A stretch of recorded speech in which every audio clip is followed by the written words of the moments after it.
ప్రముఖ పారిశ్రామికవేత్త, సినీ నిర్మాత టి సుబ్బిరామిరెడ్డి 81వ జన్మదినం సందర్భంగా ఆయన స్వగృహంలో నిర్వహించిన వేడుకల్లో పలువురు ప్రముఖులు పాల్గొన్నారు. ఆయనకు పుట్టినరోజు శుభాకాంక్షలు తెలిపారు. ఈ సందర్భంగా అల్లూరి సీతారామరాజు జీవిత కథతో నిర్మించిన మన్యం ధీరుడు మూవీ పోస్టర్ను టీఎస్ఆర్ ఆవిష్కరించారు. ఈ సందర్భంగా తెలుగు శక్తి అధ్యక్షుడు బివి రామ్ మాట్లాడుతూ తాను భగవంతుణ్ణి చూడలేదని, ఎన్నో సేవా కార్యక్రమాలు చేస్తూ ఎందరికో స్ఫూర్తిదాయకంగా నిలుస్తున్న సుబ్బిరామిరెడ్డి తనకు ప్రత్యక్ష దైవంతో సమానమన్నారు. విశాఖ వాసులకు టీఎస్ఆర్ అందించిన సేవలు ఎవరూ మరువలేరని, అలాంటి గొప్ప వ్యక్తి మరెన్నో పుట్టినరోజులు జరుపుకోవాలని కోరుకున్నారు. పేదలకు సాయం ఏది కావాలో చేశారు. మరి ఇలాంటి వ్యక్తిని నిజంగా పార్టీ రహితంగా అందరూ ప్రేమిస్తారు. ఏ పార్టీ కూడా సుబ్రహ్మణ్య గారు వ్యతిరేకించారు, అందరూ సుబ్రహ్మణ్య ప్రేమిస్తారు. మరి ఇలాంటి గొప్ప వ్యక్తి ఇవాళ చంద్రబాబు నాయుడు గారు కానీ ఎవరైనా సరే, పవన్ కళ్యాణ్ కానీ సుబ్బరామరెడ్డి గారు చేసిన సేవలో ఆ మనసు రాదు. అందుకని సుబ్బరామరెడ్డి గారు నిండు నూరేళ్లు ఇలాగే ఉండాలని, ఆంధ్రప్రదేశ్ విశాఖపట్నం చరిత్రలో సుబ్బరామరెడ్డి గారి పేరు చిరస్మాయిగా ఉంటుంది తప్ప ఇది ఎవరు చేయలేరు. దాన్ని ఒకటే కోరుతున్నారు, నేటి రాజకీయ నాయకులకు అందరికీ సుబ్బరామరెడ్డి గారి జీవిత ఆదర్శం కావాలి. ఆయన ఎప్పుడు పదవులు చూసుకోలేదు, వ్యాపారం చేయలేదు, సేవ చేశారు.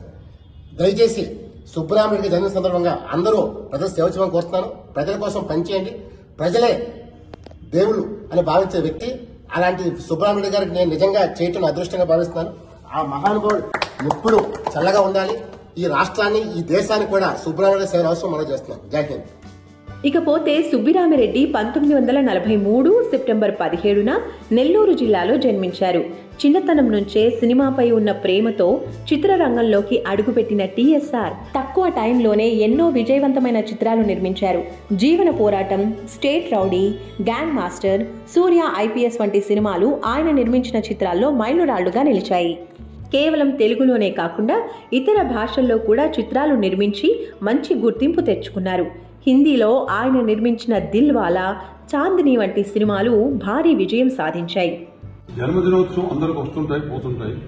కానీ జన్మదినోత్సవం నాడు ప్రజల్లో ఆ ప్రేమ వాత్సల్యంతో ప్రజలు ముందుకు వచ్చి మా సుబ్బరామరెడ్డి గారిని చూడాలి, ఆయన జన్మదినోత్సవం సందర్భంగా ఆయనతో ప్రేమ పాలు పంచుకోవాలనేటువంటి ఆలాపన, ఆలోచన అద్భుతం, అమోఘం అని చెప్పాలన్నమాట. బివి రాము అసాధ్యుడు, నిస్వార్థపరుడు. తనకు మనసుకు నచ్చితే ఎంతవరకైనా వెళ్ళగలడు. అందుకే అల్లూరి సీతారామరాజు కథ తీస్తానన్నాడు.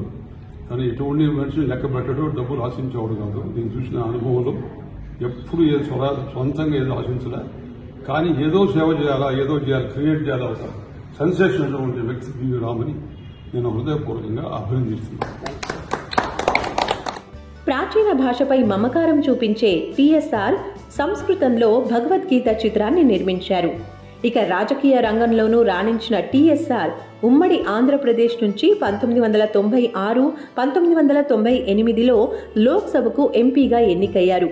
అంతేకాకుండా గనుల శాఖ మంత్రిగా కూడా బాధ్యతలు నిర్వర్తించారు.